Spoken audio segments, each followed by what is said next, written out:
the Syrian government, or at least Syrian state media, may have said that the evacuations are back on, but that hasn't really been verified by anybody else.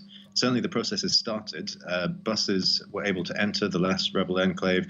Evacuees boarded the buses, and then some of them had set off, but it seems at this point they've been held up once again. It's unclear why, but the reason even that we're able to get to this stage is because a reciprocal arrangement was agreed whereby evacuations, as you were explaining, would take place from two other government loyalist towns.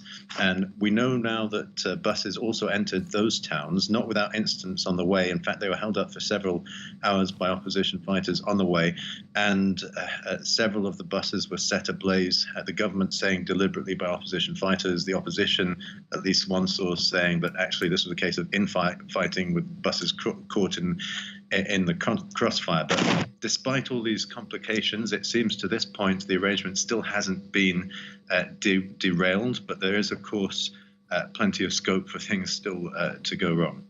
And focusing on Fua and Kfaria, why did these two villages turn out to be the key to possibly breaking the deadlock? Well, these are two government loyalist towns which are in Idlib province, which is, say, an opposition-controlled territory, so themselves are under siege. And really, the conditions there aren't very much different to any other towns that are under siege. They have benefited from government airdrops, which may have alleviated the situation there somewhat. But the area that they're in is the dominant opposition force there is Jabhat Fatah al-Asham, which is the group formerly known as al-Nusra. And they're understood to have been the ones who were not allowing the aid convoys into these towns in the first place.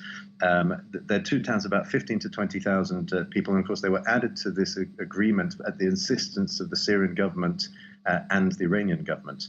And really they've become key because it looks like the situation is, unless the evacuations are able to take place from these two towns, then further evacuations and the broader arrangement to take people out of eastern Aleppo also won't take place. So really a lot of is riding on these two towns. They're kind of key to the whole agreement.